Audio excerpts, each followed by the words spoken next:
자, 오늘 할 거는 이제 저번에 여러분들 시험 봤었던 2026년 고3 5월 모의고사에 있는 화법과 작문 분석을 할 겁니다. 아마 이것도 들어가지 않을까 현재 예상을 하고 있어요. 그래서 여러분들 내신에서 모의고사들을 다 반영을 하고 있는 상황이니까 이것도 미리미리 분석을 해보고, 어쨌든 이런 것들 자꾸 기출문제를 분석함으로써 우리가 그 유형이나 이런 것도 많이 익숙할 필요도 이제 중요하겠죠. 그렇죠? 그래서 이런 부분을 같이 한번 오늘 살펴보도록 하겠습니다. 이번 모의고사 난이도가 좀 쉬웠죠? 그렇죠? 1등급 컷도 90점대 거의 중후반으로 나올 정도로 굉장히 좀 쉽게 나왔던 상황이었습니다. 그래서 여러분들은 시험을 잘 보셨는지 모르겠어요. 점수를 알려주는 놈들이 거의 없더라고, 그지? 자, 그래서 이걸 우리가 같이 한번 분석해 보도록 합시다. 자, 다음은 학생의 발표이다. 물음에 답하시오 라고 되어 있습니다. 자, 봅시다. 안녕하세요. 발표를 맡은 땡땡땡입니다. 자, 역시 여기서도 바로 뭐다? 첫인사와 함께 자기소개를 하고 있죠. 그렇죠? 너무도 당연한 것이지만 그렇기 때문에 또 학생들이 또 간과하기 쉬운 이런 요령도 항상 이제 체크하는 습관을 지니셔야 됩니다. 자, 봅시다. 여러분, 지난주에 박물관에서 조선시대 의복 전시를 관람한 것 기억하시나요? 라는 거죠. 자, 여기서도 지금 이 발표자는 질문을 하는 방식을 사용을 하고 있죠. 그렇죠? 여기서도 질문의 형식을 사용을 하고 있습니다. 그런데 사실 이 질문을 한 의도는 바로 뭐다? 지난주에 발표를 하는 사람도 뿐만 아니라 지금 이 발표를 듣고 있는 청중들도 다 함께 이러했었던 경험이 있다라고 하는 걸 어떻게 환기시켜주기 위한 그런 질문이라고 우리가 확인을 할 수 있다는 거여서 이 부분에서는 질문의 형식을 사용해서 바로 발표자와 청중이 공유하는 기억을 환기하고 있는 이런 모습을 우리가 볼 수가 있더라는 거죠. 자, 저는 의복에 있는 여러 가지 장식들이 인상적이었는데요. 그래서 그 중에서 발표자가 인상적이었던 점은 장식들이었다는 거죠. 그 장식 중 하나인 흉배에 관해 소개하려고 합니다라는 거죠. 자, 이것이 바로 무엇이다? 이 흉배가 바로 이 발표하고자 하는 중심 화제라고 볼 수가 있고, 그렇죠? 자, 그리고 이제 이 글은 바로 뭐다? 소개하려고 한다. 일종의 설명문에,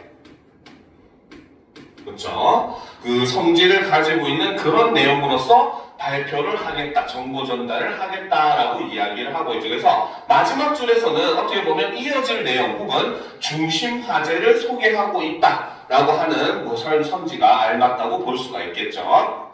자, 그럼 본격적으로 내용을 봅시다. 흉배는 왕족과 관료들의 의복에 주로 사용되었습니다. 자, 기억에서 자료를 제시하죠. 화면을 보면 오른쪽 초상에서 관복의 가슴 위치에 흉배가 있는 것을 확인할 수 있지요. 자, 지금 두 개의 그림이 있으니까 오른쪽 그림, 왼쪽 그림을 얘기를 하고 있겠죠. 그러면 당연히 여기에 쓰인 자료는 바로 뭐다? 바로 요 자료 1번.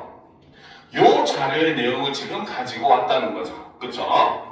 자, 자료 1번의 내용을 보게 되면은 오른쪽 초상의 모습을 보면 바로 뭐다? 가슴에 흉배의 장식이 있는 것을 우리가 볼 수 있다는 겁니다. 그렇죠? 자, 당시 관료들의 관복에는 가슴과 등 위치에 흉배를 달았습니다. 이번에는 왼쪽 초상을 보시죠. 관복에 흉배가 없습니다. 그렇죠? 지금 두 개의 사진을 어떻게 대조하는 방식을 사용을 해가지고 지금 흉배를 지금 설명을 하고 있습니다. 그렇죠? 자, 왼쪽은 고려말 문관 이색의 초상이고 오른쪽은 조선시대의 무관 박유명의 초상입니다. 고려말까지 없었던 흉배가 조선시대에는 쓰인 것을 알 수 있죠. 자, 즉 이 자료 1번을 통해서 알 수 있는 것은 바로 뭐다? 고려말까지 없었던 흉배가 조선시대에는 쓰인 것을 알 수 있다는 거죠. 이게 바로 흉배다. 그렇죠? 사용된 시기는 고려시대까지는 쓰지 않다가 조선시대부터 썼다라고 하는 걸 이 자료를 통해 알 수가 있다는 겁니다. 그쵸? 자, 흉배는 조선 건국 이후에 사용되기 시작했는데 왕실의 위헌과 조정의 예를 강조하기 위함이었습니다. 자, 이것이 바로 흉배를 사용한 이유라고 볼 수가 있겠죠. 이게 바로 흉배를 사용한 이유이다. 이렇게 볼 수가 있다는 거죠. 알겠습니까? 자, 그러면 이제 다음 문단의 내용을 보도록 합시다. 자, 흉배는 지위에 따라, 그쵸? 자, 좀 더 지우고. 지위에 따라 달랐는데, 특히 관료들의 흉배는 주 문양에 따라 문관과 무관을 구별하고, 관직의 등급인 품계를 드러내는 역할을 하였습니다. 자, 흉배의 주 문양이 하는 역할은 바로 무엇이다? 첫 번째는 바로 문관과 무관을 구별하는 역할. 그렇죠? 그 다음에 두 번째는 관직의 등급인 품계를 드러내는 역할. 요 두 가지가 흉배가 했었던 역할이라고 볼 수 있다는 거죠.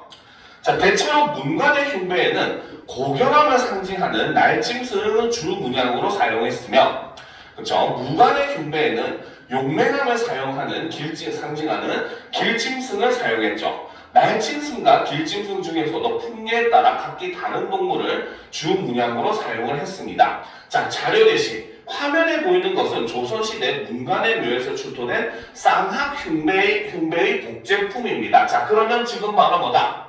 두 번째 자료가 바로 여기 이 자료에서 지금 사용이 되고 있는 이런 모습을 볼 수가 있겠죠. 자, 여기서 보면 지금 바로 뭐다? 새겨져 있는 것이 바로 두 마리의 학입니다. 그렇죠? 그래서 여기서는 바로 날아다니는 짐승, 날짐승의 모습을 사용을 했죠. 그 중에서도 학의 모습을 쓰므로써 바로 문관의 흉배임을 이렇게 나타내 준다는 거죠. 그렇죠? 자, 계속 봅시다. 자, 학 두 마리가 위아래로 마주하고 있으며 그 배경에는 구름들이 있는 게 보이시죠? 학은 학문과 지혜, 청렴한 선비의 기상을 나타내는 동물로서 예로부터 문관을 상징했습니다. 자, 좀 올려놓고 보도록 합시다. 자, 그래서 문관에서 그 학을 주 문양으로 사용한 이유는 바로 무엇 때문이다? 바로 학이라고 하는 것은 바로 뭐다? 학문과 지혜, 청렴한 선비의 기상을 나타내는 동물이고, 그렇기 때문에 예로부터 문관을 상징하는 동물이었다는 거죠. 그렇죠? 자, 흉배의 배경 문양으로는 상서로움을 상징하는 구름, 물결, 바위 등의 자연물을 사용했는데 이는 의복을 착용한 사람의 복을 빌어주는 의미를 가졌다고 합니다. 그렇죠? 바로 배경 문양에는 그렇죠? 바로 상서로움을 상징하는 구름, 물결, 바위 등의 자연물을 사용을 했는데 이것의 의미는 바로 뭐다? 의복을 착용한 사람의 복을 빌어주는 의미를 가졌다. 이렇게 설명을 하고 있다는 거죠. 그렇죠? 자, 이러한 흉배는 어떻게 만들어졌을까요? 자, 그러면 지금부터는 여기서도 지금 바로 뭐다? 질문의 형식을 사용을 하고 있지만, 그렇죠? 여기서도 이 질문을 한 이유는 바로 뭐다? 이어지는 내용을 소개해 주기 위해서. 이어지는 내용을 소개하는 거죠. 그 내용은 바로 뭐다? 흉배의 제작 방식에 대해서 설명을 하겠다. 이렇게 얘기를 하는 거죠. 자, 계속 보도록 합시다. 직조, 자수, 금박 등의 기법이 쓰였습니다. 직조 흉배는, 자, 여기서 직조 흉배는 자, 옷감을 만들듯이 실을 교차하여 흉배 문양을 짜서 만든 것이 직조 흉배라는 거죠. 자, 반면에 자수 흉배는 자, 옷감 위에 문양을 직접 수놓는 방식으로 제작이 되었다는 거죠. 자, 실을 사용하지 않는 방법도 있었는데요. 금박 흉배가 그러한 방식으로 만들어졌습니다. 자, 금박 흉배의 경우는 어떻게? 실을 사용하지 않는 방식을 사용했다는 거죠. 자, 그래서 지금 여기서 자료를 쓰고 있는데 이 자료가 바로 뭐다? 위에 있었던 자료 3번의 내용이 되는 거죠. 자료 3번의 내용은 잠시 살펴보면은 마치 도장 찍듯이 딱 찍고 있는 이런 모습을 볼 수가 있겠죠. 그렇죠? 자, 그러면 이 자료의 내용을 이제 설명을 할 겁니다. 자, 보도록 합시다. 자, 이 장면은 금박 흉배를 만드는 모습입니다. 보시는 것처럼 먼저 옷감 위에 문양이 새겨진, 자, 첫 번째 과정은 바로 뭐다? 옷감 위에 문양이 새겨진 목판으로 풀을 찍습니다. 즉 목판에다가 풀칠을 해가지고 옷에다가 딱 찍는다는 거죠. 즉 쉽게 말하면 옷에 풀을 묻히는 그런 과정이라는 겁니다. 자, 그 다음 이제 두 번째는, 자, 그 위에 얇은 금박을 붙이고, 그리고 이제 세 번째 바로 뭐다? 문양 밖의 금박을 떼어내면 문양이 완성이 된다는 거죠. 그래서 풀칠을 한 목판을 옷에다가 딱 찍은 다음에, 그러면 당연히 그 목판의 모양대로 풀이 묻어 있겠죠. 그리고 거기다가 얇은 금박을 붙인 다음에 나머지 금박을 떼어내면은 풀이 붙지 않은 부분만 떨어진다는 거죠. 그래서 그런 방식으로서 금박 흉배를 만든다 과정을 이렇게 설명을 하고 있습니다. 그래서 이러한 금박 흉배는 왕실에 속한 장인들이 제작하였는데요. 문양을 목판에 조각하거나 전통 풀과 얇은 금박을 만드는 것이 까다롭기 때문입니다. 지금까지 흉배 문양의 의미와 흉배의 제작 방법에 대해 말씀드렸습니다. 자, 이런 말을 한다는 것은 바로 뭐다? 바로 중간 내용을 어떻게 요약, 정리해주는 부분이다 라고 볼 수 있다는 거죠. 자, 우리 전통 문화에 대한 이해를 넓히는 유익한 시간이 되었기를 바랍니다. 이만 발표를 마치겠습니다 라고 함으로써 흉배에 대한 요 학생의 발표를 우리가 이렇게 같이 살펴봤습니다. 그쵸? 자, 그러면 이제 우리가 처음부터 문제를 한번 같이 풀이를 해보도록 합시다. 알겠죠? 자, 그러면 보도록 합시다. 자, 35번. 자, 위 발표자의 말하기 방식으로 가장 적절한 것은, 자, 선생님이 늘 강조하지만 항상 뭐에 제일 먼저 나오는 문제는 요 말하기 방식에 대한 문제이고, 적절한 것을 골라라 라고 되어 있습니다. 그렇죠? 자, 1번부터 봅시다. 발표를 시작할 때 발표 진행 순서를 안내하고 있다. 그렇죠? 발표 진행 순서가 제시가 되지 않았었죠. 그죠? 자, 2번. 질문을 통해 청중과 공유하는 경험을 환기하고 있다. 자, 청중과 공유하는 경험이 바로 뭐였습니까? 바로 지난주에 학생들과 같이 갔었던, 그쵸? 그래서 여기서 보면 지난주에부터 기억하시죠? 요 부분이죠. 그쵸? 자, 요 부분을 통해 가지고 친구들과 같이 박물관을 견학했었던 그 경험을 환기를 하고 있기 때문에 정답은 2번이라고 볼 수가 있다는 거죠. 그렇죠? 자, 3번. 청중의 이해도를 점검하며, 자, 중간에 이해하셨나요? 이런 내용이 없었죠. 그렇기 때문에 이해도를 점검하는 내용은 없습니다. 그렇죠? 그래서 발표 내용을 그렇기 때문에 조정하는 내용도 역시 존재하지 않고 있다는 거죠. 자, 4번. 화제와 관련된 전망? 그쵸? 전망을 제시하지는 않았습니다. 그죠? 자, 전문가의 견해를 인용해서, 자, 이런 내용도 없었죠. 그래서 잘못된 통념을 지적하는 것도 없었죠. 이거는 우리가 오히려 전 시간에 배웠던 그 바로 뭡니까? 멀티탭의 사용에 대한 그런 내용에서는 오히려 이게 맞는 선지라고 볼 수가 있겠죠. 그렇죠? 그렇기 때문에 35번의 답은 2번이다 라고 볼 수 있다는 거죠. 자, 그럼 이제 우리가 36번 문제를 한번 보도록 합시다. 자료 문제, 항상 나오는 문제죠, 이것도. 자, 다음은 발표자가 제시한 자료이다. 발표자의 자료 활용에 대한 설명으로 적절하지 않은 것을 골라라 라는 겁니다. 자, 1번 자료는 아까 얘기했듯이 바로 뭐다? 흉배는 조선시대부터 사용됐다라는 걸 보여주는 자료였고, 2번 자료는 바로 뭐다? 문관의 가슴에 이제 이렇게 날짐승을 사용해서 표현을 했다. 그래서 선비를 상징하는 학과, 그 다음에 착용자의 복을 기원하는 구름이나 물결, 바위 같은 자연물들의 배경을 볼 수가 있고, 3번은 바로 금박 흉배를 만드는 과정을 설명할 때 쓴 자료라는 거죠. 자, 그러면 1번부터 보도록 합시다. 적절하지 않은 거죠. 자, 흉배가 관복에 사용된 위치를 보여주기 위해서 자료 1을 기억에 제시하였다. 그쵸? 자료 1에서 흉배의 위치 위치는 바로 뭐다? 사용된 위치는 바로 가슴과 등에 사용이 되었다. 정확하게는 앞부분은 가슴부터 이제 배에 위치하는 데까지 사용되었고 등판에 흉배가 있었다라고 설명을 했었습니다. 자, 2번 흉배가 언제부터 사용되었는지, 그쵸? 바로 조선시대부터 사용되었다고 얘기했었죠. 그래서 설명하기 위해서 자료일을 길게 제시하였다. 역시 맞다고 볼 수 있겠죠. 그래서 고려말 그 관복과 조선시대 관복을 비교함으로써 흉배는 고려 때는 없었고 조선 때에 있었다라는 근거로 사용했습니다.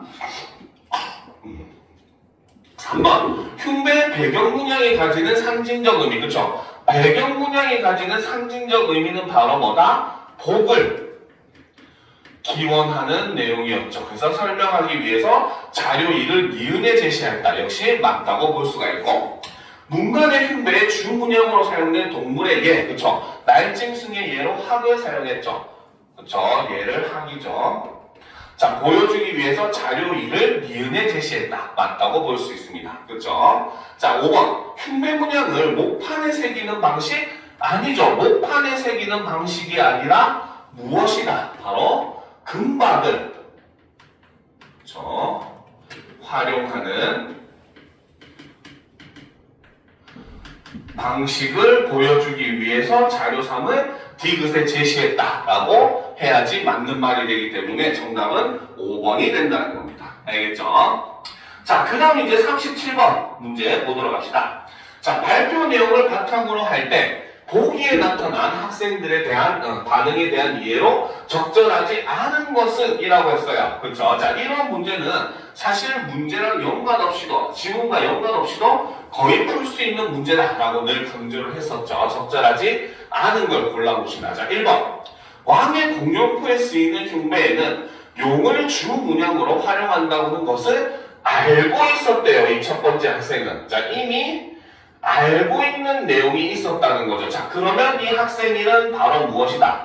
바로 자신의 배경 지식을 이렇게 활용하고 있는 이런 모습을 우리가 볼 수 있죠. 그렇죠? 자, 그리고 이제 얘기합니다. 왕실의 흉배에 쓰이는 문양과 관료들의 흉배에 쓰이는 문양에 어떠한 의미 차이가 있는지 알아봐야겠어.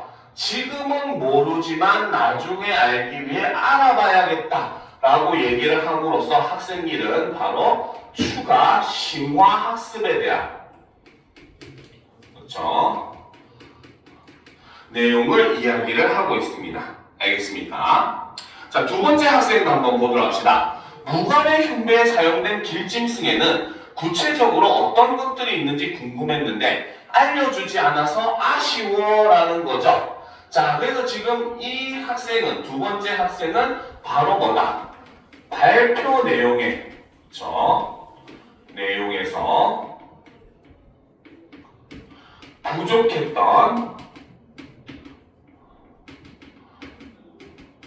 부분을 지금 언급을 하면서 이를 통해서 이 발표에 대한 아쉬움을 표현을 했고, 그리고 이 아쉬움을 표현한다는 것은 바로 뭐다? 발표에 대한 부정적 반응이다 라고 하는 것도 우리가 판단을 해낼 수 있다는 겁니다. 알겠죠? 자, 그래서 마지막에 얘기합니다. 도서관에 가서 더 조사해 봐야겠어. 자, 이 학생도, 두 번째 학생도 역시 마찬가지 추가 심화 학습에 대한 내용을 얘기를 하고 있죠. 자, 그러면 학생 1과 학생 2의 공통점이 바로 뭐다? 이것이 추가 심화 학습을 하겠다라는 게 학생 1, 2의 공통된 점이다. 이렇게 우리가 판단을 할 수가 있다는 거죠. 그렇죠? 자, 학생 3의 내용을 봅시다. 흉배 문양이 의복을 착용한 사람의 풍기에 따라 다르다는 것을 알게 되어 유익했어라는 거죠. 자, 이 학생은 바로 뭐다? 발표를 통해서 자신이 몰랐던 정보를 알게 되었다는 거죠. 그래서 몰랐던 정보를 알게 되었다고 했고, 그러니까 이를 통해서 발표에 대해 긍정적 반응 혹은 평가를 하고 있다 라고 볼 수 있겠죠. 그런데 흉배가 의복을 착용한 사람의 복을 비는 것과 관련이 있다고 했는데 이 내용은 무엇을 근거로 한 것일까? 라는 거죠. 그렇죠? 자, 그래서 이를 통해서 이 질문을 통해서는 바로 뭐다? 발표 내용의 그렇죠?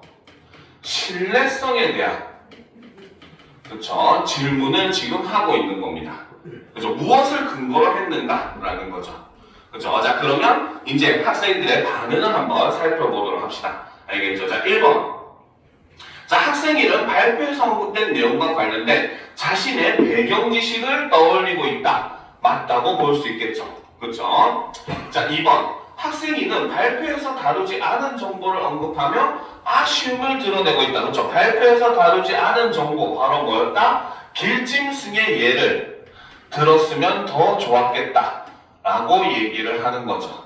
그렇죠? 자, 그러니까 2번도 맞다고 볼 수가 있습니다. 3번 학생 3은 새로 알게 된 내용을 언급하며 발표를 긍정적으로 평가하고 있다. 그렇죠? 바로 몰랐던 정보를 알게 되었기 때문에 발표를 긍정적으로 유익했다고 표현하고 있죠.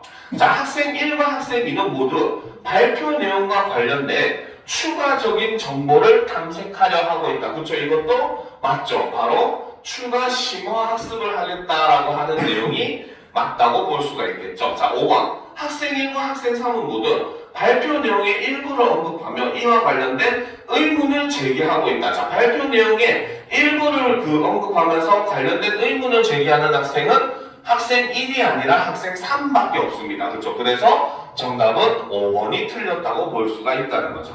알겠습니까? 자, 그러면 이제 다음 질문 넘어갑시다. 바로 합법정문 통합 질문이죠. 그렇죠? 자, 보도록 합시다. 자, 이것도 이제 분석할 게 많습니다. 알겠죠? 특히 이런 내용들은 요즘 이제 사실 문제가 조금 어렵게 나오면서 학생들이 진짜 한 말이 맞냐 안 맞냐 실제로 발언자와 발언 내용을 연결시키는 것도 내신에서는 충분히 나올 수 있으니까 그런 점도 우리가 유의를 하면서 보도록 합시다. 알겠죠? 자, 봅시다. 가는 동아리 학생들이 학교 선생님께 제출한 건의문의 초고이고 나는 가를 수정하기 위한 대화이다. 물음에 답하시오 라는 거죠. 자, 안녕하세요. 저는 생태탐구 동아리의 땡땡땡입니다. 자, 역시 당연히 건의문이기 때문에 물론 뭐 발표도 마찬가지겠지만 첫인사와 함께 자기소개를 하고 있죠.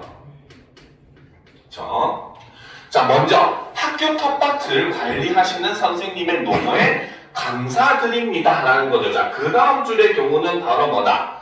선생님이 그래도 항상 노력하시고 계시니까 그에 대해서 감사를 표현을 하고 있다 라는 거죠. 그래서 이 부분에서는 바로 건의 대상자에 대한 그렇죠? 자의 노력에 대한 감사를 이렇게 표현을 하고 있고 이것도 역시 바로 뭐다? 상대방에 대한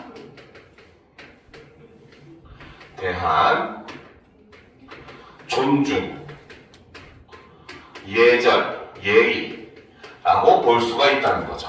알겠습니까? 왜? 실제로 그냥 이런 거 없이 대놓고 이런 거 고쳐줘 저런 거 고쳐줘 하면은 듣는 사람 입장에서는 말 그대로 징징이로밖에 안 들릴 수도 있어요. 그렇죠? 그리고 얘가 나를 무시하나? 내가 일을 잘못하고 있나? 이런 생각이 들 수 있다는 거죠. 그러니까 일단 먼저 상대방에 대한 존중과 배려의 차원에서 그의 노력에 먼저 감사 인사를 드리고 그 다음에 자신의 건의사항을 얘기해야 훨씬 더 상대방도 잘 들어주겠죠. 그렇죠? 자, 계속 보다 합시다. 저는 텃밭의 잡초에 관해 건의를 드리고자 글을 쓰게 되었습니다. 라는 거죠. 그래서 텃밭의 잡초에 관해 건의를 드리고자 이게 바로 글을 쓴 목적을 이렇게 제시를 하고 있다는 거죠. 그렇죠? 자, 그럼 이제 내용을 보도록 합시다. 저희 동아리에서는 학교 텃밭의 작물과 꽃에 대해 꾸준히 탐구해 왔습니다. 그런데 학교 누리집의 건의 게시판에 잡초가 미관을 해치거나 작물 생장을 방해한다는 이유로 텃밭의 잡초를 다 뽑아달라고 하는 글들이 종종 올라오는 것을 보았습니다. 라는 거죠. 자, 그래서 이 부분이 바로 무엇이다? 그쵸? 바로 건의문을 쓰게 된 일종의 계기 혹은 배경이라고 볼 수가 있다는 겁니다. 즉 학생들이 바로 뭐다? 잡초에 대해서 부정적인 인식을 많이 갖고 있다라고 하는 게 글을 쓰게 된 배경이라는 거죠. 그래서 학생들의 잡초에 대한 부정적 인식이 바로 이 글을 쓰게 된 계기이자 배경이다. 이렇게 제시를 하고 있습니다. 자, 그래서 계속 봅시다. 이런 글이 올라오는 이유는 학생들이 잡초의 가치를 잘 모르기 때문인 것 같습니다. 저희는 생태 탐구 동아리로서 이러한 상황이 아쉬워 잡초의 좋은 점을 학생들에게 알려주고 싶다는 생각이 들었습니다. 그런데 저희도 잡초에 대한 지식이 충분하지 않은 것 같아 잡초에 대해 더 깊이 탐구할 필요를 느꼈습니다. 이런 이유로 그래서 지금 이 두 번째 문단에서는 전체적으로는 보게 되면은 건의문을 쓰게 된 배경, 계기 이런 것들을 제시하는 부분이었다라고 볼 수 있어요. 자, 그럼 세 번째 문단을 보도록 합시다. 자, 이런 이유로 저희가 잡초를 관찰하여 잡초의 가치를 학생들에게 알려줄 수 있도록 텃밭 일부를 잡초 관찰 구역으로 지정해 주시기를 건의드립니다. 자, 이것이 바로 뭐다? 핵심적인 건의 내용이라는 거죠. 그래서 텃밭 일부를 잡초 관찰 구역으로 지정해 달라라는 거죠. 이게 바로 건의 내용이 됩니다. 그렇죠? 자, 잡초 관찰 구역의 활용 계획은 다음과 같습니다. 먼저 잡초를 관찰하고 연구해 잡초의 아름다움과 이로움에 대해 더 깊이 알아보고자 합니다. 민들레나 맥꽃처럼 예쁜 꽃이 피는 잡초를 관찰하여 잡초의 아름다움을, 잡초가 주변 동식물이나 토양에 미치는 영향을 연구하여 잡초의 이로움을 탐구하고자 합니다. 비료를 써서 질 좋은 토양을 유지하면 작물 재배가 잘 될 수 있을 것입니다. 자, 요거 같은 경우는 바로 뭐다? 잡초라고 하는 글의 내용과는 전혀 어울리지 않는 문장이 지금 갑자기 들어가 있죠. 그렇죠? 그래서 요 부분은 바로 뭐다? 글의 전체 주제와 맞지 않는, 이걸 다른 말로 하면 통일성을, 그렇죠? 해치는 문장이라고 볼 수 있고, 그렇기 때문에 당연히 이런 것은 고쳐 쓰는 과정에서 삭제를 해야 된다라고 볼 수 있다는 거죠. 잡초 얘기하는데 갑자기 토양에 비료가 잘 쓰면은 뭡니까? 좋은 토양이 되고 작물이 잘 자란다. 아무 상관이 없는 내용이죠. 그렇죠? 자, 그래서 지금 이 부분에서는 바로 뭐다? 바로 자신의 이제 활용 계획을 구체적으로 제시를 하고 있다는 겁니다. 그래서 이것이 정확하게는 건의 내용 1이 되는 것이고, 그렇죠? 이거는 건의 내용 1에 대한, 그렇죠?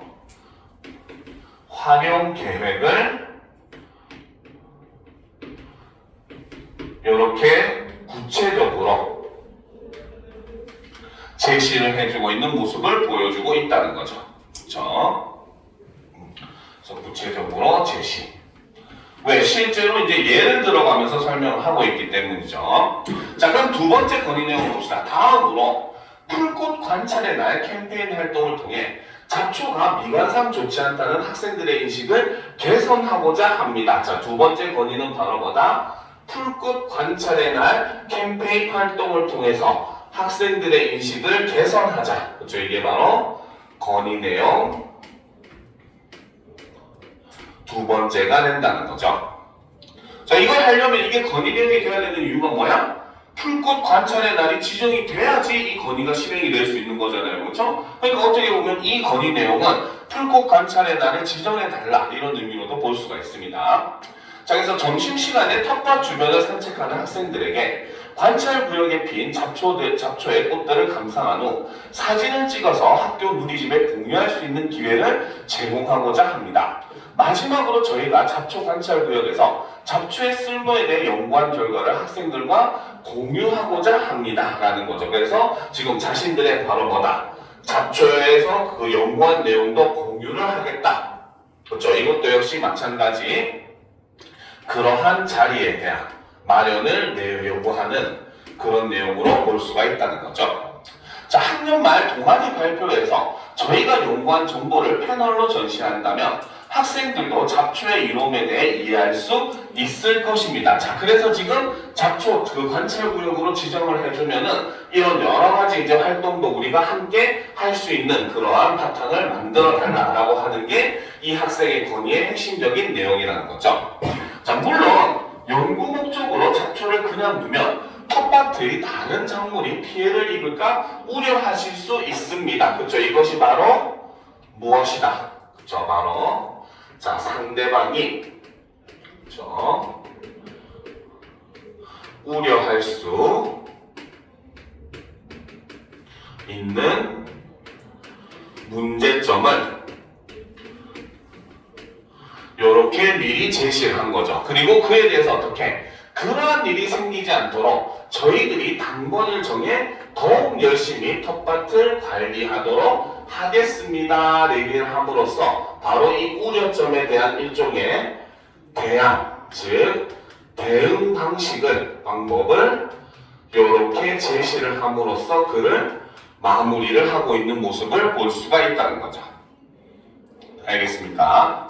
자, 그럼 이제 학생들이 이걸 고치기 위해서 나눈 대화를 한번 살펴보도록 합시다. 자, 학생 1. 잡초 관찰 구역을 지정해달라는 건의문의 초고를 동아리 대화방에 공유해 두었는데 다들 미리 읽어왔지? 초고에 대한 의견을 함께 나누어 보자. 그래서 지금 뭡니까? 친구들에게 의견을 제시할 것을 요구를 하고 있죠.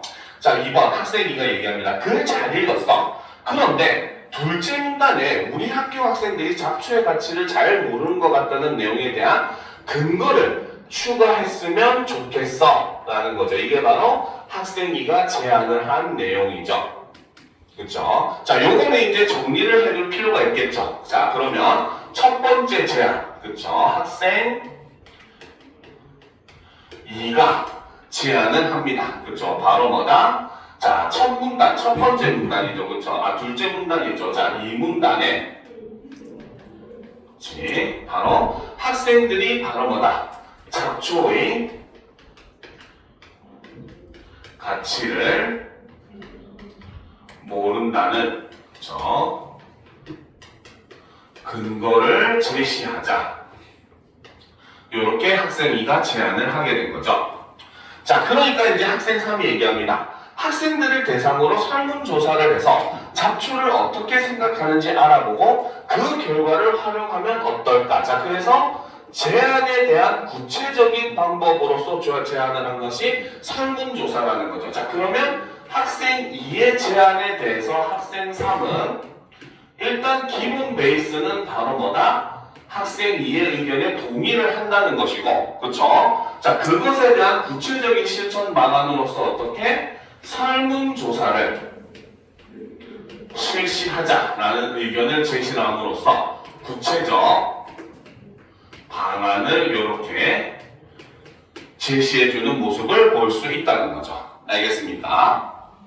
자, 그럼 계속 보도록 합시다. 좋은 생각이야. 다른 부분은 어때? 그래서 이 부분에 대해서 역시 마찬가지 학생 1도 전체적인 내용에 동의를 하고 있는 이런 모습을 볼 수 있다는 거죠. 자, 그러면 학생 2가 제안했던 이 문단에 잡초의 가치를 모른다는 근거로서 학생 3이 제안한 설문조사 내용을 실자라고 하는 거는 3명의 학생이 다 합의한 내용이 되는 겁니다. 알겠습니까? 자, 그럼 다른 부분은 어때? 그럼 다른 부분에 대한 또 추가적인 그 대화를 한번 살펴보도록 합시다. 자, 학생이가 또 얘기하네요. 그죠? 좀 나들이 좋아하는 학생이네요. 그지? 자, 학생이가 얘기합니다. 셋째 문단에서 잡초의 이로움을 탐구할 거라고 했는데 구체적으로 어떻게 탐구할 계획인지 밝히면 좋겠어. 자, 두 번째. 학생 2가 역시 얘기를 합니다. 바로 3문단에서 잡초의 이로움 탐구 계획을 구체적으로 밝히자. 이렇게 주장을 한 거죠. 그렇죠? 자, 그래서 학생 2가 제안한 건 바로 뭐다? 자, 바로 이렇게 구체적으로 밝히자는 제안을 한 거죠. 자, 그러니까 학생 3이 또 얘기합니다. 쓸모가 있는 잡초를 중점적으로 연구하는 게 좋겠지. 내가 책을 좀 찾아봤는데, 자, 여기서는 내가 책을 좀 찾아봤는데 라고 이야기한다는 것은 바로 뭐다? 바로 자신의 조사 내용을 이렇게 제시를 하고 있다는 거죠. 그렇죠? 자, 돼지풀은 화학물질을 분리해서 벌레들이 접근하지 못하게 한대. 마침 우리 텃밭에도 돼지풀이 있던데 돼지풀을 연구하겠다고 하면 좋겠어 라는 거죠. 자, 그래서 학생 3은 학생 2의 의견에 역시 마찬가지 기본 전제는 동의라고 볼 수가 있어요. 그렇죠? 자, 그리고 그에 대한 것으로서 바로 뭐다? 돼지풀을 제안을 한 거죠. 돼지풀에 대한 뭡니까? 탐구를 하자라고 제안을 한 겁니다. 알겠죠? 자, 그런데 이제 보도록 합시다. 올려놓고. 자, 학생이 쓸모가 있는 잡초에 중점을 두자는 말에는 동의해라는 거죠. 자, 그 말은 바로 뭐다? 학생 2도 학생 3의 의견에 동의를 하고 있다. 바로 학생 3의 의견에 일부 동의를 하고 있는 이런 모습을 볼 수가 있다는 거죠. 그런데 하지만 돼지풀은 다른 작물을 못 자라게 할 수 있는 풀인 것으로 알고 있어. 다른 잡초는 어떨까? 자, 여기서 지금 학생 2도 바로 뭐다? 다른 작물을 못 자라게 하는 풀인 것으로 알고 있다라고 얘기를 하고 있죠. 그래서 여기서도 바로 자신의 배경 지식을 활용을 해서 이를 통해서 학생 3의 돼지풀 의견에는 지금 반대를 하고 있으면서 학생 3이 돼지풀을 제안을 했는데 여기에 대해서 학생 2는 반대를 하고 있죠. 그리고 이 반대하는 방식은 바로 뭐다? 자신이 알고 있었던 배경 지식을 활용을 해서 돼지풀을 반대를 합니다. 자, 그러니까 학생 3이 얘기하죠. 그러면 돼지풀 말고 다른 것을 연구하는 게 좋겠네. 우리 텃밭에 제일 흔한 토끼풀을 탐구해보자. 우리 지난 수업 시간에 토끼풀이 공기 중에 질소를 붙잡아 흙에 양분을 공급해준다고 배웠잖아 라는 거죠. 자, 그러면 여기서 학생 3은 다시 바로 뭐다? 학생 3은 그렇죠? 학생 2에 동의를 하죠. 그러면서 바로 뭐다? 자신의 의견을 수정을 해서 무엇을? 토끼풀을 연구할 것을 제안을 하죠. 그리고 이 연구하는 제안의 근거는 바로 뭐다? 지난 수업 시간에 배운 내용이라는 거죠. 그렇죠? 즉 바로 뭐다?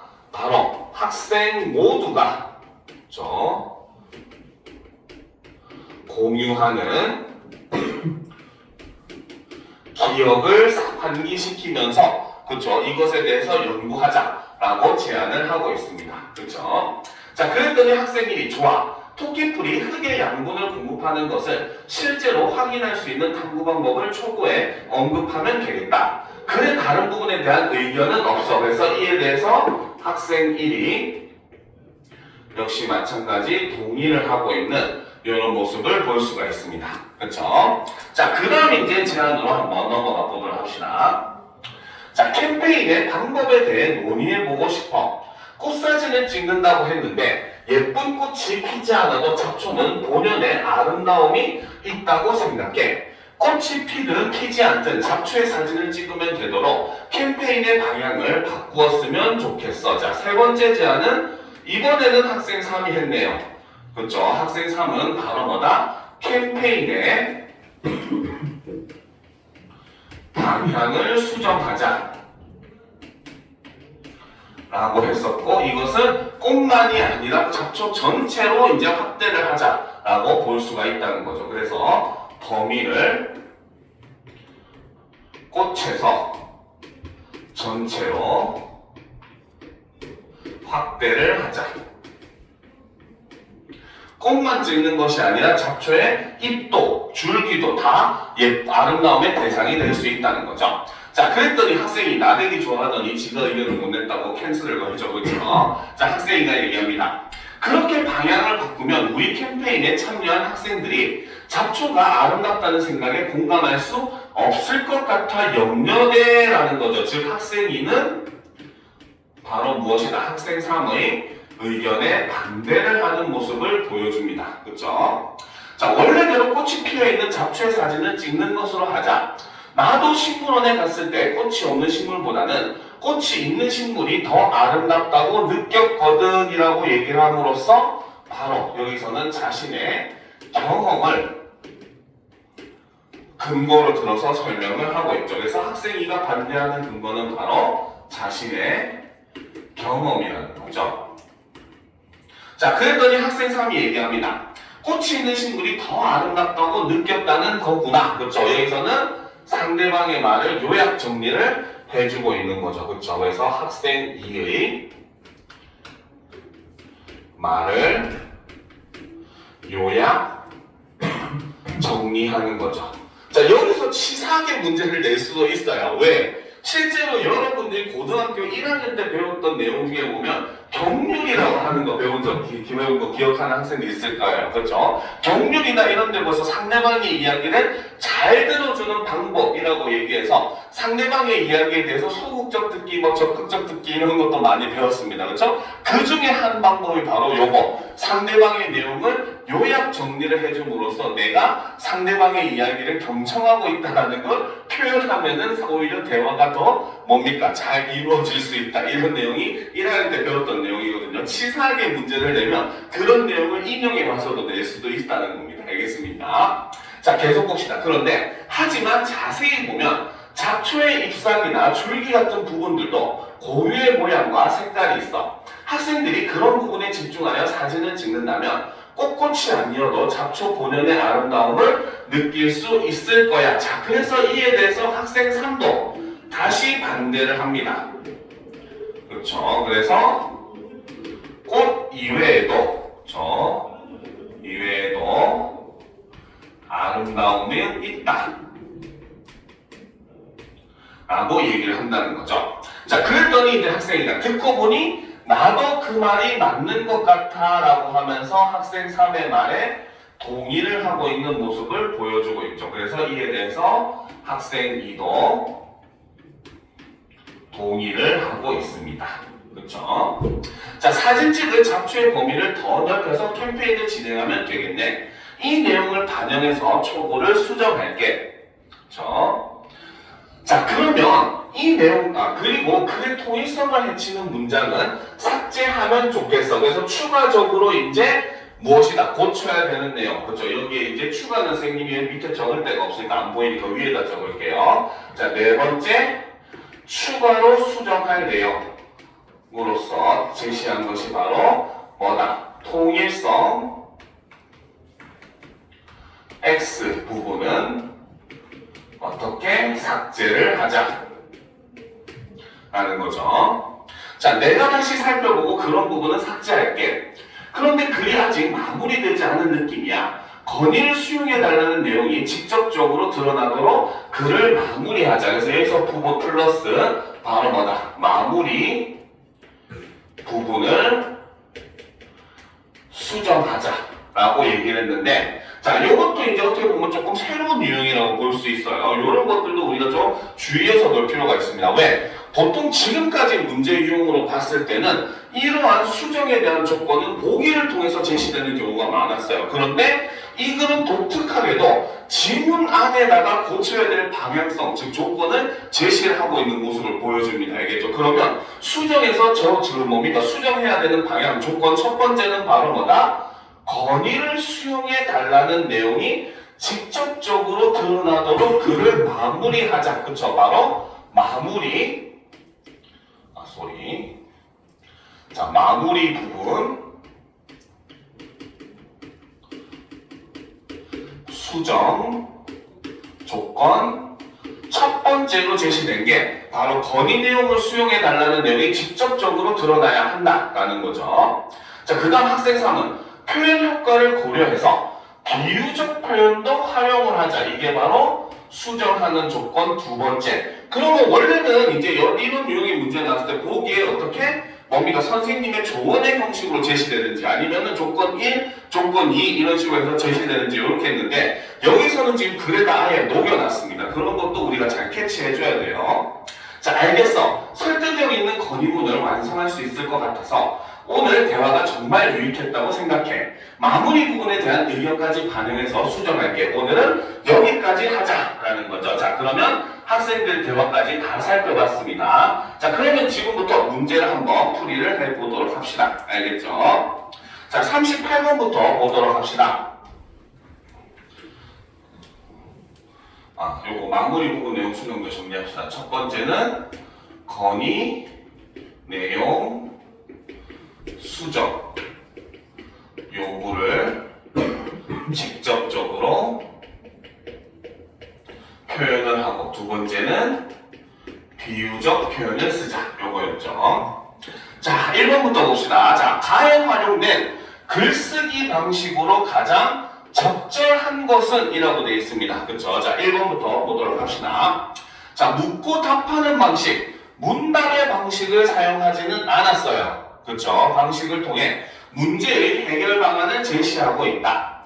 건의가 수용되지 않을 경우를 대비한 차선책을 제시하고 있다. 사실상 차선책이 제시된다면은 건의문이라고 보기가 조금 힘들어지긴 합니다. 물론 이런 게 없지는 않아요. 있는 건의문도 있기는 해요. 알겠죠? 자, 3번. 예상 독자가 할 수 있는 행동을 나열하여 건의를 구체화하고 있다. 이거는 예상 독자가 할 수 있는 그 내용이 아니라 바로 뭐다? 바로 건의자가 우리가 할 수 있는 행동들을 나열해서 건의의 내용을 더욱더 구체화한다고 봐야 되겠죠. 그래서 우리가 어떻게 연구하고 어떻게 관리하고 이런 거 지금 많이 넣어놨잖아요. 그렇죠? 자, 4번. 건의가 수용되지 않았던 건의 주체의 경험을 밝혔다? 이런 내용도 없었죠. 그렇죠? 자, 5번. 건의 사용 수용 시 발생하고 있는 문제점 해결에 건의 주체가 기여할 수 있는 바를 제시하고 있다. 이게 5번이죠. 그렇죠? 바로 발생할 수 있는 문제점이 바로 뭐였습니까? 바로 잡초가 다른 풀들에게 영향을 줄 수 있을 거라는 우려점이 있다고 했었고 그에 대해서 건의 주체가 기여할 수 있는 바는 바로 뭐였다? 우리 동아리에서 당번을 정해가지고 잘 관리를 할 것이다. 이렇게 얘기했죠. 그래서 정답은 5번이 되는 겁니다. 자, 그러면 39번 문제로 보도록 합시다. 자, 나를 참고하여 학생 1이 가를 고쳐 쓰기 위해 세운 계획으로 적절하지 않은 것은 이라고 되어 있어요. 그렇죠? 자, 적절하지 않은 걸 보도록 합시다. 자, 둘째 문단. 저희 동아리에서 우리 학교 학생들을 대상으로 잡초를 어떻게 생각하는지에 대해 물은 설문조사에서도 70%가 넘는 학생들이 잡초는 쓸모없는 풀이라고 답변했습니다. 라는 내용을 추가해야겠군. 자, 학생 2가 이 문단을 바로 뭐다? 잡초의 가치를 모른다는 근거를 제시하자가 있고 이에 대해서 학생 3이 설문조사 결과를 숫자라고 제시를 했죠. 그렇기 때문에 설문조사 결과를 둘째 문단에 제시한 것은 맞다고 볼 수가 있다는 거죠. 그렇죠? 자, 2번. 자, 토끼풀이 많은 부분과 없는 부분의 흙의 질소 함량을 비교하는 등의 활동을 통해 잡초의 이로움을 탐구할 계획입니다라는 내용을 추가해야겠군. 그렇죠? 자, 잡초의 이로움을 탐구하겠다는 계획에서는 처음에 돼지풀을 제안을 했지만 여기에 대해서 반대를 하게 되었고 그래서 수정한 것이 토끼풀에 대해서 하겠다라고 제안을 했었죠. 그러니까 2번도 맞다고 볼 수가 있습니다. 알겠습니까? 자, 3번. 비료를 써서 질 좋은 토양을 유지하면 작물 재배가 잘 될 수 있을 것입니다. 라는 내용을 삭제해야겠군. 그렇죠? 이 내용은 바로 뭐다? 통일성을 해치는 부분이죠. 그렇죠? 자, 그러니까 삭제하는 게 맞겠죠. 자, 4번. 관찰구역에 핀 잡초의 꽃들을 감상한 후라는 내용을 학교 전체에 핀 잡초의 꽃들을 감상한 후라는 내용으로 수정해야겠군. 이것이 틀렸습니다. 정답은 4번이죠. 그렇죠? 이거는 그 찍는 범위를 확대하자는 게 아니라 잡초에서 찍을 수 있는 부분의 범위를 확대한 거였죠. 그러면 올바로 고치면 뭐라고 볼 수가 있다? 바로 관찰구역에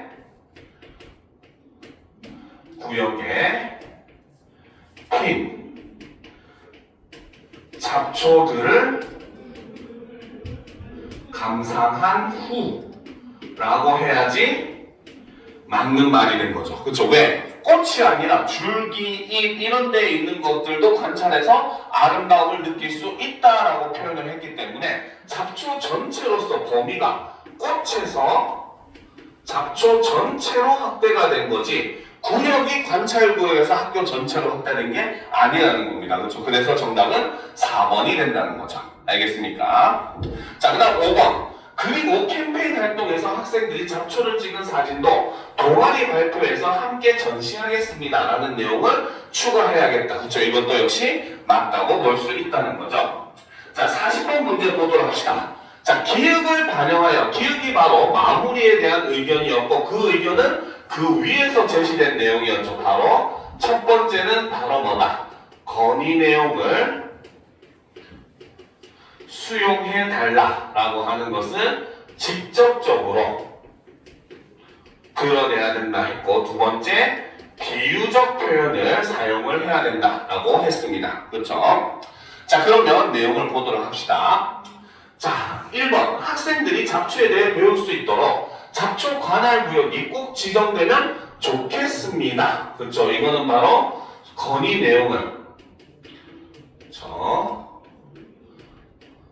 직접적으로 표현을 한 것은 맞다고 볼 수 있죠. 그렇죠? 긍정적인 답변을 기다리겠습니다. 그래서 1번에서는 어디를 찾아봐도 비유적 표현이 사용되지가 않았다는 겁니다. 알겠습니까?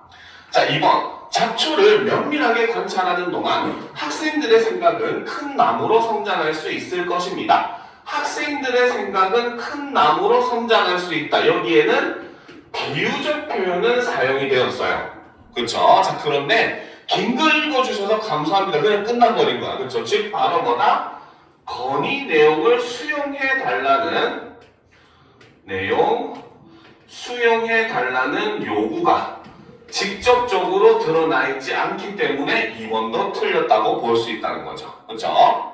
자, 3번. 잡초 관할 구역의 지정은 생태환경 교육에 반드시 필요하다고 생각합니다. 건의에 대한 긍정적인 검토 부탁드립니다. 라는 거죠. 자, 여기서는 지금 바로 뭐다? 잡초 관할 구역 지정의 필요성에 대해서 얘기를 하고 있어요. 자, 이거를 필요성에 대해서 얘기한 건데 이거는 직접적으로 요구했다라고 볼 수가 없다는 겁니다. 알겠죠? 물론 이것이 이렇게 필요하니까 설치해야 된다가 아닌가요? 라고 했는데 조건이 뭐였다? 직접적으로 하라고 했었죠. 그렇기 때문에 이거는 필요성을 얘기한 것은 직접적이지가 못했다는 거죠. 그렇죠? 그리고 더더군다나 그 외에 비유적인 표현도 완전히 사용되지가 못했다는 겁니다. 그렇죠? 자, 4번. 학생들이 잡초의 가치를 알기 위해서는 학교 구성원들의 관심과 노력이 필요합니다. 텃밭 일부를 잡초 관할 구역으로 사용할 수 있도록 꼭 허락해 주시기 바랍니다. 자, 여기서는 건의 내용을 직접적으로 제시한 건 맞아요. 그렇죠? 그런데 역시 여기서도 비유적 표현은 사용되지가 않았죠. 그렇죠? 자, 마지막 5번. 주위에 늘 있어 공기처럼 바로 비유적 표현을 사용을 했습니다. 비유 중에서도 직유법을 썼죠. 자, 흔하지만 평소에는 그 가치를 잘 모르는 잡초에 대해 학생들에게 알릴 수 있도록 텃밭 일부를 잡초 관찰구역으로 꼭 지정해 주시기 바랍니다. 역시 건의 내용을 직접적으로 제시를 하고 있죠. 그렇기 때문에 정답은 5번이라고 볼 수가 있다는 겁니다. 알겠죠? 자, 그 다음 이제 41번 문제로 넘어갑시다. 자, 나의 학생 1에 대한 설명으로 가장 적절한 것은 이라는 거죠. 그렇죠? 자, 학생 1은 어떻게 보면 약간 사회자의 역할을 했었던 학생이죠. 그러다 보니까 당연히 늘 얘기했지만 이 사회자 역할에 관련된 질문은 항상 나옵니다. 알겠죠? 자, 그러면 보도록 합시다. 1번. 대화 내용이 지닌 의의를 밝히며 대화를 마무리하고 있다. 그렇죠? 제일 마지막 부분에 보면 바로 뭡니까? 잠깐 올라가서 확인을 해보면 자, 보면은 뭡니까? 정말 유익했다고 생각해 라고 얘기를 하고 있죠. 그렇죠? 그러니까 뭡니까? 대화의 내용이 지닌 의의 매우 유익했다 라고 얘기했습니다. 그래서 대화를 마무리하고 있다. 맞죠? 그래서 정답이 1번이 되는 겁니다. 알겠죠? 자, 2번. 다른 참여자의 발언이 주제에서 벗어난 적은 없었죠. 대화에서. 그렇죠? 자, 3번. 대화에서 논의할 사항을 안내하면 이거는 맞아요. 앞에서 우리가 다 읽어봤지 하면서 이제 이거에 대해서 얘기해보자 라고 했습니다. 그런데 발언 순서를 정해주지는 않았었죠. 그렇죠? 자, 4번. 참여자들의 서로 다른 의견은 절충했다. 절충이라고 하는 거는 그 의견에서 좋은 거 가져오고 저 의견에서 좋은 거 가져와가지고 버무려서 새로운 걸 만드는 게 절충이거든요. 그렇죠? 그러니까 절충하는 내용은 없고 오직 학생 1은 동의무세였죠. 그렇죠? 계속 동의하고 있었습니다. 그렇죠? 자, 5번. 참여자의 발언에 대해 보충 질문을 한 적도 역시 없었습니다. 그렇죠? 오히려 학생 3은 구체적으로 보충해주는 역할이었고 그것도 학생 3이지 학생 1의 역할이 아니었죠. 그래서 정답은 1번이 된다라는 거죠. 자, 마지막으로 42번 문제 풀이를 하고 마무리하도록 합시다. 알겠죠? 자, 42번 문제. 자, A와 B에 대한 설명으로 적절하지 않은 것은 이라는 거죠. 자, 여기서 지금 A 부분은 바로 이 부분이었고 B 부분은 어떻게 보면 이 부분이었어요. 그렇죠? 자, A 부분. A의 학생 2는 그렇지? 자, 앞선 상대의 발화 내용에 대해 자신이 알고 있는 정보를 덧붙이고 있다. 자, A 부분에서는 바로 뭡니까? 학생 2가 학생 2가 얘기를 할 때, 그치? 자, 보시면은, 잠깐만요. 자, A 부분 잠깐 확인해 봅시다. 갑자기 헷갈리네요. 아, 이거 돼지풀 부분이네요. 그쵸? A가. 자, 정확하게 그러면 요게 A고, 요게 B다. 이렇게 볼 수가 있겠네요. 그래서 학생 2는 앞선 상대의 발화 내용에 대해 자신이 알고 있는 정보, 바로 뭡니까? 돼지풀의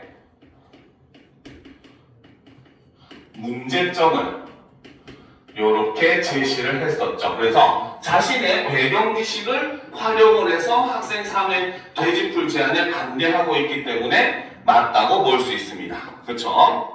자, 2번. A의 학생 3은 상대의 생각에 수긍하며, 그쵸? 돼지풀이 나쁘다는 요 의견에 수긍을 했다는 거죠. 그래서 자신의 발화 내용을 수정하고 있다. 그래서 돼지풀에 대한 주장에서 무엇으로?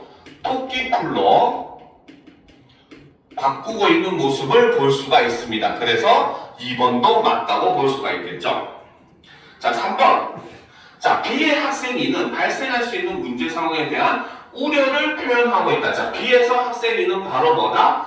학생들이 오히려 아름다움을 못 느낄 수도 있을 것이다. 그 중에서도 특히 내가 경험해 봤을 때도 꽃이 있는 게 더 예쁘게 보이더라 라는 거죠.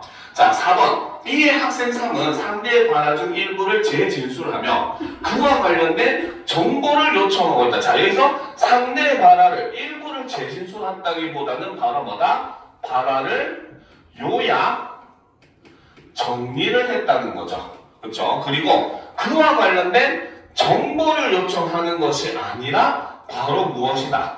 그에 대한 반박의 근거를 제시하고 있다. 이렇게 해야지 더 맞는 표현이 된다는 거죠. 그래서 정답은 4번이 되는 겁니다. 알겠습니까? 자, 5번. A의 학생 3과 B의 학생 2는 모두 자신이 제시한 의견과 관련하여 자신의 경험을 언급하고 있다. 맞죠? 그 A에서는 바로 뭡니까? 학생 3이, 그쵸? 여기서 보면 자기가 이제 연구한 내용, 아까 내가 자료를 조사해 보니까 이런 내용이 있었고, 그 다음에 B에서는 학생 2가 바로 뭐다? 자신이 직접 그 식물원에 가가지고 경험했던 걸 제시를 하고 있기 때문에 5번도 맞다고 볼 수 있다는 겁니다. 알겠습니까? 자, 오늘 수업은 여기까지 하겠습니다. 아직 장문 질문이 하나 남았는데 시간 관계상 우리가 풀이를 하지 못했네요. 그렇죠? 자, 그래서 이제 다음 주부터는 또 클리닉도 여러분들 열심히 참여하셔야 됩니다. 알겠죠? 클리닉에서는 그 다음 주 클리닉은 이거 관련해서 뭡니까? 변형 문제 조금 하고, 그 다음에 아까도 처음에 얘기했듯이 여러분들 기말고사는 그 독서가 조금 관건이 될 것 같아서 조금 난이도 있는 독서 지문도 함께 첨부해서 같이 풀어봐서 독서 실력도 조금 올리는 방향으로 선생님이 준비를 해놓겠습니다. 알겠죠? 그래서 내신 관련 문제와 독서 문제를 구성으로 1시간 정도 분량으로 할 거니까 다들 꼭 클릭 참여하도록 합시다. 알겠죠? 오늘은 여기까지 합시다. 다들 고생하셨습니다.